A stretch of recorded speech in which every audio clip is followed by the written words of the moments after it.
Wondering what life is really like on Canada's wild and crazy West Coast? This podcast is all about the people, the places, and Vancouver Island time. Together, we'll explore this island paradise, a combination of ocean, city, and country living. We'll meet the fabulous locals, such as the Fudge Fairy and the Chicken Lady, who have chosen Victoria and Vancouver Island as their home. And we'll learn what makes this place unique and special to those who live here. And now, your host of Vancouver Island Time, Jane Johnston. Hi everybody, it's JaneJohnston with the BriarHillGroup at REMAX Camosun and host of Vancouver Island Time. This week we have Sheri Peterson of Sheri Peterson Interior Design. We're going to be talking about the high Quadra area, specifically up Quadra just south of the Quadra overpass and just west of Quadra east of the highway. And we're about 15 minutes outside of town and almost 50 minutes to the airport. Yeah, 15 minutes to the airport and about 25 to the ferry. Okay, so how long have you lived in this area? I've been here 12 years. And what made you choose this area? Well, this house it was a private sale. We knew the previous owners and unfortunately they divorced. But we snagged the house because we had been to a few Christmas parties here and just loved the feeling of the house. It was also a cul-de-sac, and I had two little boys at the time, and a cul-de-sac was really important. I think so too, and actually they're really good. Some people look just for houses on cul-de-sac because there's no traffic. Exactly, and we found out later, we moved here in December, and in the springtime we found all these kids playing hockey in the cul-de-sac, so we knew we were home. So is this an awesome place for Halloween? It used to be. It's quieted down the last few years, but there's still a lot of kids. As the kids have gotten older, you're like pre-transition, right? Exactly. Yeah, because all those kids that were playing hockey in the cul-de-sac 12 years ago are now, young adults. So, what schools did your kids go to? Rogers, Glanford, and then my older son graduated from Spectrum. My younger son is currently at the baseball academy at Lambrick. What do you think about those academies? I think we've had kind of mixed months. Some months were great, other months not so great. But you know what? It keeps a baseball glove in his hand during the winter, so nothing wrong with that. And he's happy there?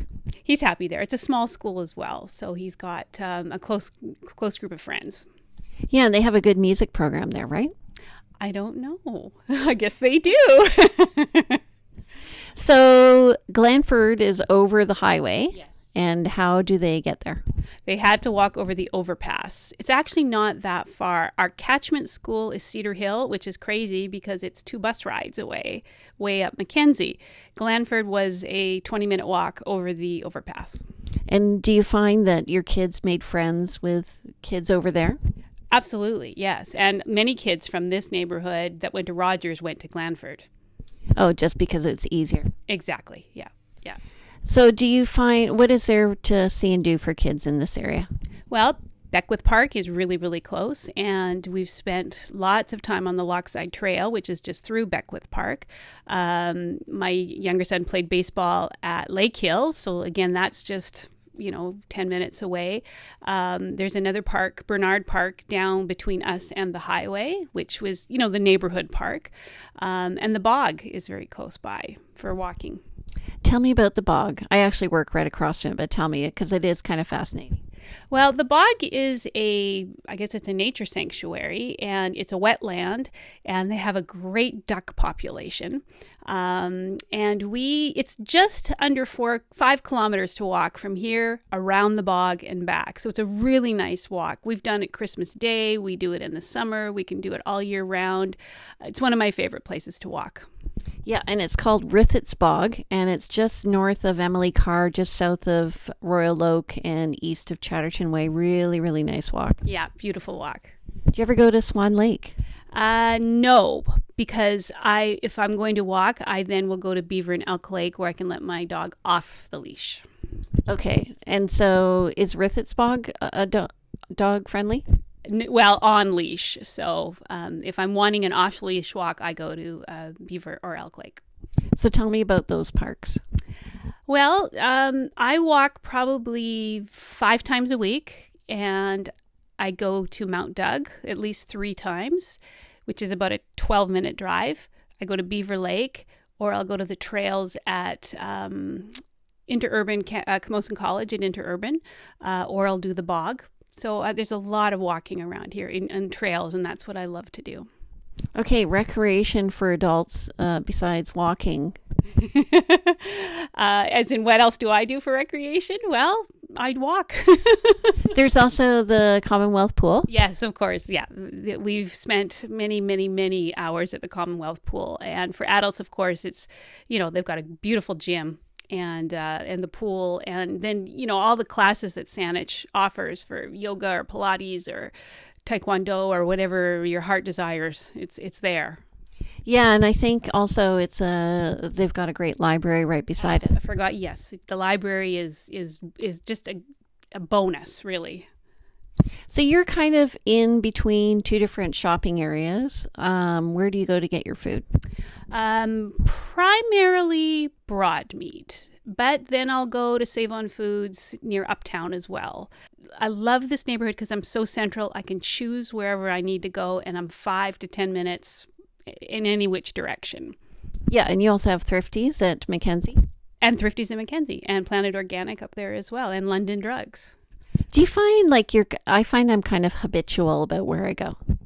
Yes, my husband works for Jim Pattison, so recently we got a deal, 25% off all groceries.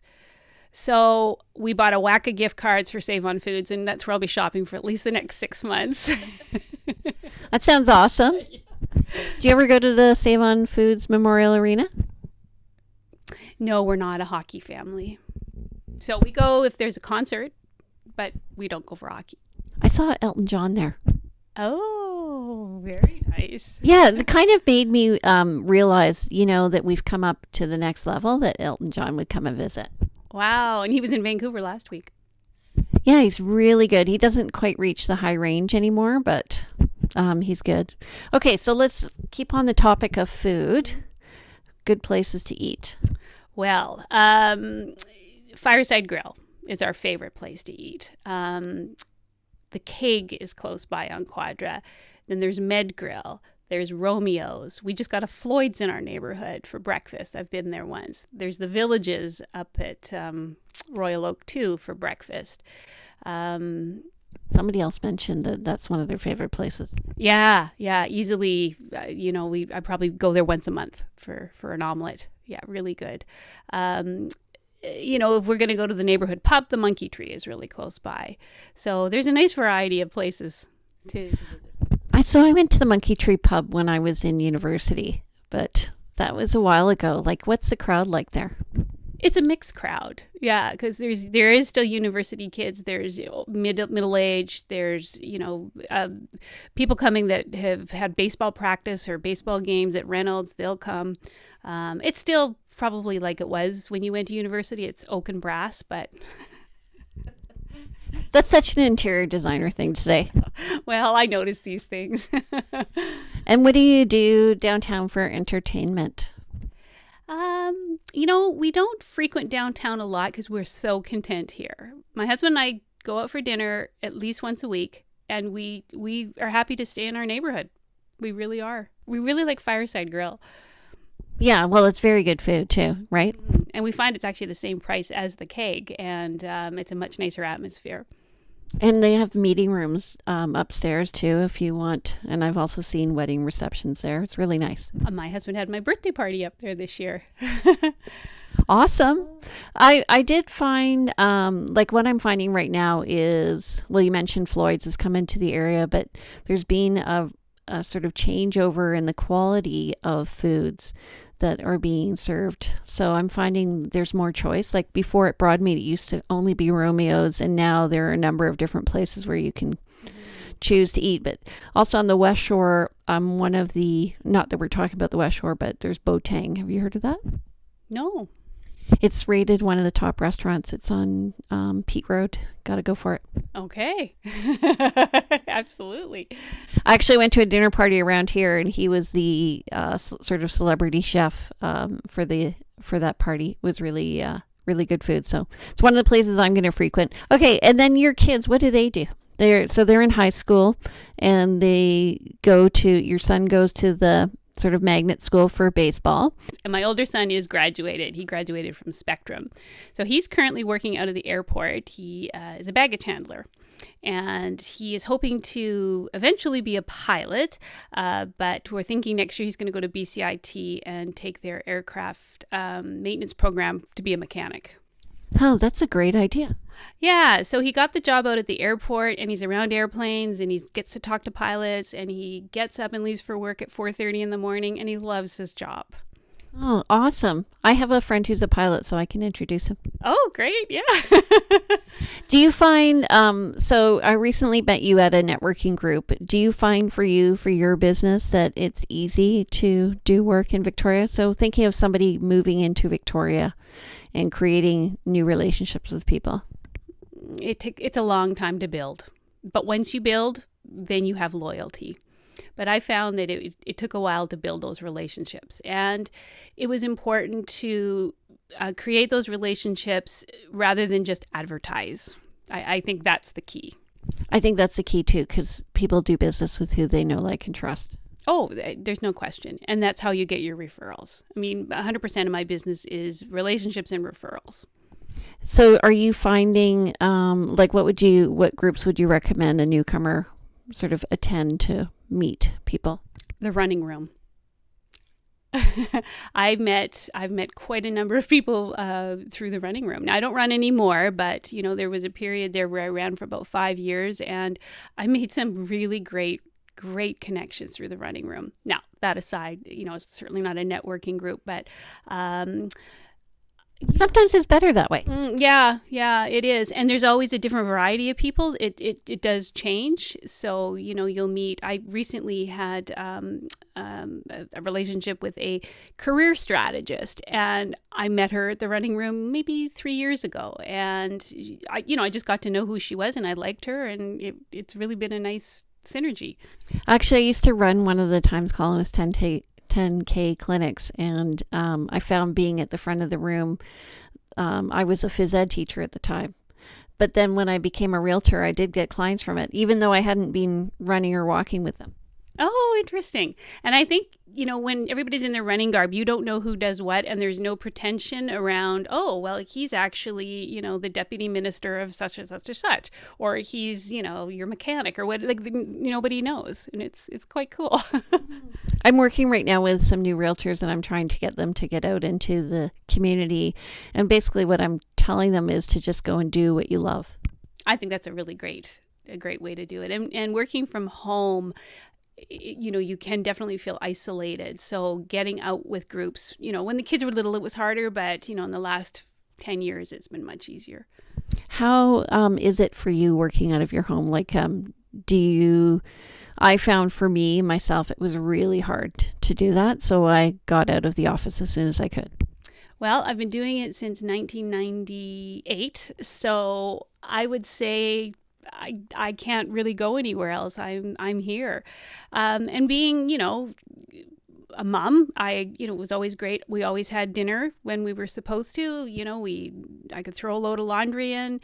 I could walk the dog if I needed to at 4:00. I always got my kids from school. So it's at first when I did it, there was no prestige in working from home. It was like, oh, you work from home. And now nobody even thinks twice about it. Yeah, for me, it's just the social aspect. Well, and I do miss that. So I try and have lunch at least once a week with a colleague. And I try and, like I said, just get out at least once or twice a week in the evenings as well. Are you from Victoria originally?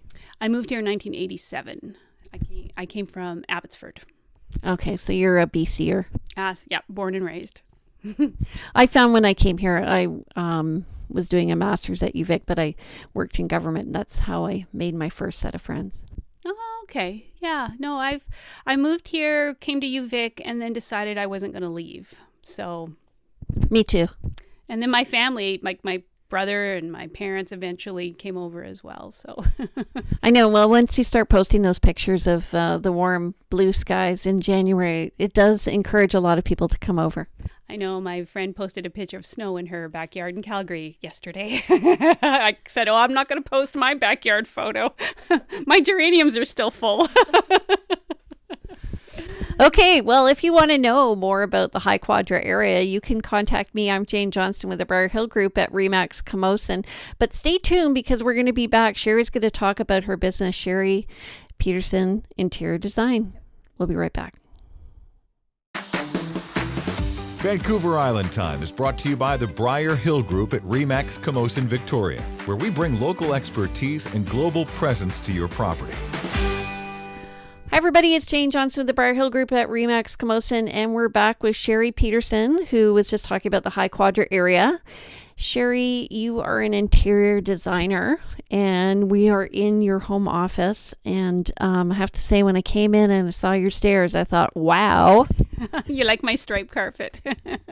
It's a very unusual choice. Well, I like it. It makes me smile. Where'd you get your inspiration? For the carpet? For your designs? My design inspiration usually comes from the surrounding of wherever I have a project. So if it's in park areas, then I'm going to look to the local trees or the local rocks or whatever surrounds me naturally.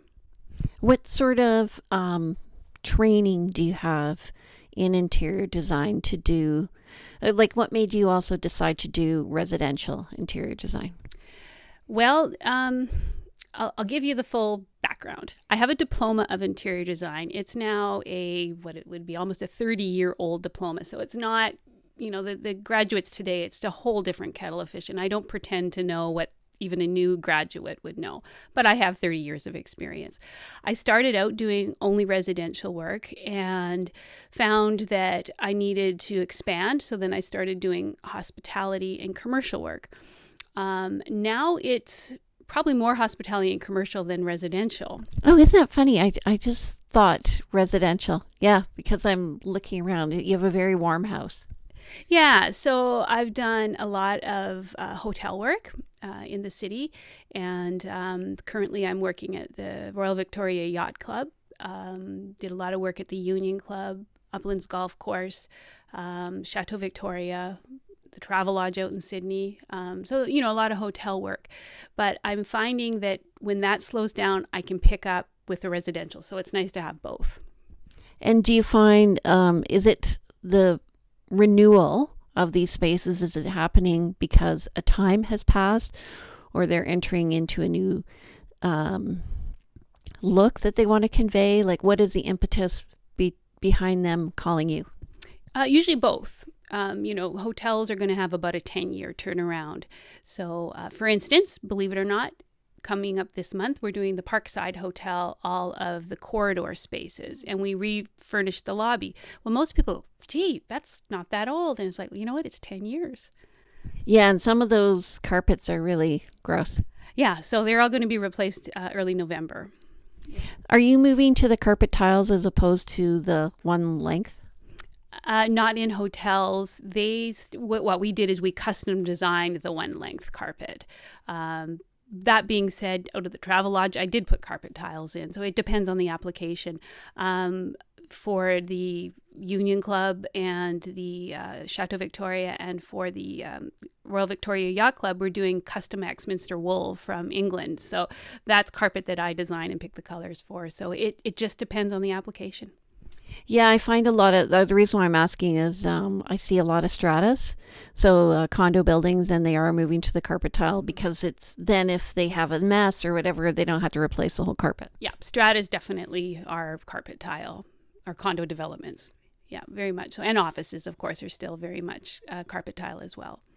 So when you're working in a building like the Union Club or whatever, where you have, it's steeped in history, well, as old as it gets in Victoria, we're talking like 100 and some odd years. How do you come up with the ideas? Well, the the building, the architecture has to tell me what the story is. So I'm not going to try and put in something that's new and modern, and the building tells me the story, and that's what I have to go with. So it's not always what I want, but it doesn't matter what I want. It's my personal tastes actually don't have anything to do with what the design is. It has to do with what the building tells me it needs to be. Do you go in with a couple of ideas and then they just pick, or is it negotiated? I have no idea about this process, as you can tell. I'm very interested. Depends on the client. Sometimes they want 2 options. If it's a committee, they'll want 2 or 3 options.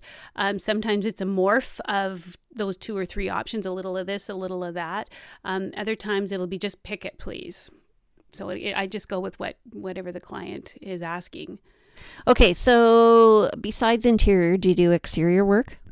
Yes. So currently I am training with the International Association of Color Consultants. I've done all their courses, I've written the exam, and I'm currently writing my thesis right now.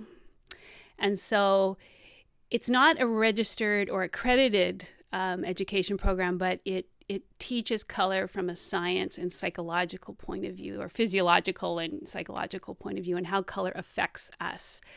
I've been recently voted vice president of the association, so I'm steeped in it deeply. But it has taken me to treat color as my specialty, and this is where I'm really focusing. So I've just in the last month, I've done work for Camosun College on the exterior of 4 of their buildings. Right now I'm working at Royal Oak with Hans Braun Developments for their buildings, and I'm loving it. It's just switching it up. It's doing something different. I'm learning. It's exciting. It's funny you say that, because I used to live at Pearson College and my husband was involved in the campus renewal, and we were having a big discussion about the color of a building, and in the middle of a party one of the guys went out, got a brush, and he was painting the side of the building so we could all look at it right on the water. It is, I think though, it's so true. Like I see it in my business too. Yeah, and color, I mean, it affects us all. It's so important to get the right tone. And, I can drive around and look at some buildings and go, whoa, I won't mention exactly what building it is, but there's a newer retirement residence in Victoria, and it's so out of sync. The yellow? The yellow. You know who picked it? A designer from Nebraska. Now, in the Midwest, maybe that yellow works. Does it work here? Not at all. Well, it's like 3 or 4 different yellows. Daffodil yellow. Yeah, it just doesn't work. It doesn't work. But I figure if there's anybody in that building with dementia, they will know which building they are from. And maybe that was their branding. I don't know. But, we have to take our, again, going back to our environment, and we have to have color that fits here. Mm-hmm. So an old friend of mine used to be his dad was with Nor Architects. He was the niche in Nor Architects. They designed the Sky Dome, and the O is Ott, Carlos Ott. And Carlos's house burned down in Toronto, right around the corner from where I lived. And he took this old character home, which was a charred shell now, which he was restoring, and turned it into, they call it now Ott's Box. Uh-huh. So it's like 9 squares, and it looks like what's that game? What's My Line or something? Whatever. It's like a Hollywood Squares. It looks like a Hollywood Squares, and it's so incongruous with everything else. It's very unattractive. What do you think of that when you see that? I understand the artist mentality behind that, but I think it depends on what the neighborhood, what will the neighborhood take, or what's accepted in that neighborhood. Maybe in some downtown areas it looks okay, and in others it just looks completely out of place. So I find we're moving to a more contemporary design now overall. Do you? Oh, very much so. Yeah, very, very much so. But again, all the contemporary houses are all looking the same. And they also, a lot have flat roofs, which are very hard to sell actually in a wet climate.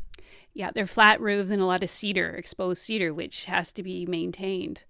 So it's, I think we're in a trend, and, trends come and go. Okay, so let's talk about trends in color. Well, trends in color, see, this is what I don't follow, are trends in color. Color is chosen with what is natural in the surroundings and what the building asks for. The trend colors it's a marketing tool. So that's not something that I really particularly follow. Every paint company has a new trend color every year, and they're all completely different. Pantone has their color of the year. Well, it doesn't relate necessarily to interior design. It could be for the fashion industry, or it could be for, what color is your cell phone cover going to be next year. I also find trend covers, it's not an environmentally responsible thing to do, because it's forcing us to throw things out and start over again. So I would rather choose colors that have a longevity to them, have a story to them, and fit into the natural environment, and they belong. Mm-hmm. So let's talk about the psychology of the colors then. Tell me about some different colors and what feelings they evoke in people. Well, if we were sitting in a red room, we would feel agitated right now. If we're sitting in a room that's painted a soft green or blue, we're a lot more relaxed. If we're in a yellow room, we'll be more excited. Orange is also a very jovial, exciting color. But then there's shades of each of those colors too that can go from one end to, the other. So it's also knowing the tones of each color and how to choose them. Is it cultural too? Absolutely. Very much so. Yeah, very, very much so. And there's also, religious, meaning to some colors as well. And that's why you see, say, Mexicans have these crazy bright, intense colors that, a lot of North Americans would have a hard time living with. Right. I quite like it. My mom said to me once when I repainted a room, you remember when we had sponging? Yeah, I do. Well, that was a mistake. And the Santa Fe look? That was a mistake too. No, I found to me, this color, this neutral brown that we have is very reminiscent of the early 2006 era. Yeah, and funny enough, my own office, and I haven't ever painted it. I moved in 12 years ago and I've never painted it. I've painted everything else in my house, but the thought of moving all this furniture and books, and I'm just like, oh. I just did paint my front door though, 2 weeks ago. I did notice that. It was very nice. Yeah, so it's called 10 Downing Street. It's black, very black. Very posh. Actually, that brings up a good question. So I have a client who has a house and their door is black, but it's got quite a big overhang, and the way it faces, it's quite shadowed. It almost looks like a hole inside the building. And so I was saying, why don't you paint your door? Why don't you paint your door? Yeah, you can make a big impact just by painting your door. What about red doors? Oh, I love red doors. On the right house, facing the right direction. I love yellow doors. I actually had a hard time picking my own color for my own door. But I went with black because I just wanted something that, a Christmas wreath would look nice on, or a door swag in the fall would look nice on. So, yeah. I do find, what does a red door mean actually? Is it good luck? I think probably in the Chinese culture it would be good luck. They wouldn't like a black door, I don't think. So anyway, we'll see if they paint it or not. But my thought was just to just make it's the first thing that you see when you look at the house. So I thought, let's make it as welcoming as possible. Yeah. And, I think also a front door, if it gets a lot of light, then maybe a red door might be too bright. So maybe you have to tone that down to make it a little more of a burgundy door. So do you also do anything regarding the exterior, like landscaping? Do you get involved with that at all? No, not at all. Do you work with people who help you out with that? No, because they usually come in after I do. So I don't really have unless there is a landscape person. On the team? On the team, yeah. Do you find right now that people have, are they affected by the trends, or do they listen to you when you're saying, okay, we're not going to go with this light blue color that's in right now that was in 30 years ago? Well, it would, again, depend on the house, the style of the house, where it is. Of course I pick trend colors. Right now, off-whites are in big time. Well, I pick a lot of off-whites. People like what they see. They like what they see in magazines. All I'm saying is I'm not going to pick a color for like if it's someone's home, then that's their home. They have to be happy where they are, whether it's a trend color or not. But if it's a public space, that's where I'm going to stay away from trend colors. Like at the Union Club, you're not going to be picking, trend colors there. So what about working with couples? You become a marriage counselor. Yeah, you're the neutral party. And so I actually find that I save people a lot of time and stress, because I can go in and say, this is what you need. And they're not buying little cans of paint to try things out like your friend was at Pearson College. And couples stop fighting if they can agree that the third person will choose. I did do a home for an East Indian family, and it was 2 brothers, 2 wives, and the mother. And they called me because they said, forget it. Like, we cannot make a decision. Whatever you say will go. So it was actually quite easy. Right. Okay, so we're coming to the end of this portion. I'm just wondering, how do people get in touch with you? Probably through my website's best, because they can email me there. So it's www.sheripinteriordesign.com. Okay, and how do you spell Sheri? SHERI, and then P as in Peter, interiordesign.com. Okay, awesome. All right, so now you know more about interior design and the brains behind how to save your marriage. If you want more information, call Sheri. If you want more information about the High Quadra area, call me. I'm JaneJohnston with the BriarHillGroup at REMAX Camosun. Take care. Have a great day and welcome to the neighborhood. Welcome to the neighborhood. We hope you have had some insight into West Coast living. If you know of someone or someplace that should be highlighted in our podcast, we'd love to hear from you. Please go to VancouverIslandTime.com and click on our Connect button. See you next week on Vancouver Island Time with Jane Johnston.